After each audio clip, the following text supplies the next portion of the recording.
वैसे तो हमारे देश के स्कूलों में एकता में अनेकता का पाठ पढ़ाया जाता है, लेकिन ऐसे में मऊ जिला के एक स्कूल में मात्र एक विद्यार्थी की दाढ़ी होने की वजह से उसका एडमिशन नहीं हुआ। देखते हैं मऊ से सुशील कुमार की एक खास रिपोर्ट। दाढ़ी रखने पर नहीं मिला एडमिशन। जी हाँ, मऊ जिले के एक विद्यालय ने शिक्षा के मंदिरों पर कालिक पोतने का काम किया है। जहां एक तरफ हमारे देश के स्कूलों में अनेकता में एकता का पाठ पढ़ाया जाता है, तो वहीं दूसरी तरफ कुछ स्कूल धार्मिक भावनाओं को ठेस पहुंचाने से भी गुरेज नहीं करते हैं। कुछ ऐसा ही मामला देखने को मिला मऊ शहर के घासीपुरा मोहल्ला के रहने वाले मोहम्मद आरिफ के साथ।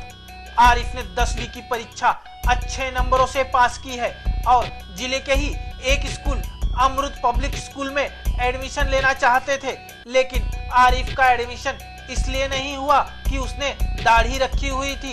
का एडमिशन नहीं हो रहा, क्या कारण है उसके पीछे? मैं अमृत पब्लिक स्कूल में गया, फॉर्म लिया, फॉर्म लेके फिल किया। फिर जब जमा करने गया फॉर्म, तो वहाँ बोली मैम कि बेटा आप दाढ़ी रखे हो, जब दाढ़ी कटवा के आना तभी आपका एडमिशन होगा। वो फॉर्म नहीं जमा करी थी, मैंने उनसे रिक्वेस्ट की, उन्होंने फॉर्म जमा कर लिया। फिर मैं कहा टेस्ट दूंगा, मैं टेस्ट में क्वालिफाई होऊंगा तो फिर आप जो होगा कहिएगा। तो मैंने टेस्ट दिया तो रिज़ल्ट डिसक्वालीफाई आया। तो मैंने उनसे बात की कि मेरी कॉपी निकलवाइए, तो उन्होंने कॉपी निकलवाने से साफ इनकार कर दिया। आरिफ 11th में एडमिशन के लिए टेस्ट देने गया तो उसे कह दिया गया कि दाढ़ी के कारण आपका एडमिशन नहीं होगा, जिसके बाद आरिफ को टेस्ट में फेल कर दिया गया।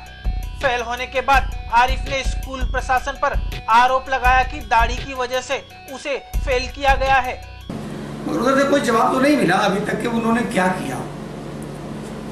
इसकी जांच चल रही है और मैं इसकी अधिकारियों से मांग करूंगा कि इसकी जांच होनी चाहिए कि अगर किसी बच्चे को दाढ़ी रखने के आधार पर या दाढ़ी रखने के जुर्म में फेल किया गया तो ऐसे विद्यालयों की मान्यता तत्काल समाप्त कर देनी चाहिए। मजिस्ट्रेट साहब से मैं अनुरोध करूंगा कि ये मामला बहुत छोटा नहीं है, ये बहुत बड़ा मामला है, क्योंकि कोई दाढ़ी रखने से न कि स्कूल के उसकी वफादारी में फर्क पड़ेगा, न कि सरकार की वफादारी में कोई फर्क पड़ेगा, न देश की वफादारी में कोई फर्क पड़ेगा।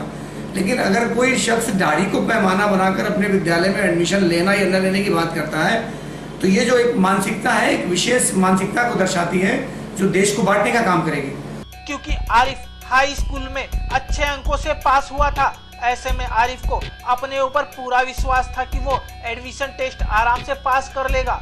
बताते चले कि इससे पहले यूरोपियन देशों में नौकरी करने गए सिख और मुस्लिम युवकों के साथ दाढ़ी और पगड़ी को लेकर भेदभाव होता था, लेकिन अपने देश में भी इस तरीके से दाढ़ी को लेकर एक विद्यार्थी को शिक्षा से वंचित होना पड़े तो देश का दुर्भाग्य ही कहेंगे।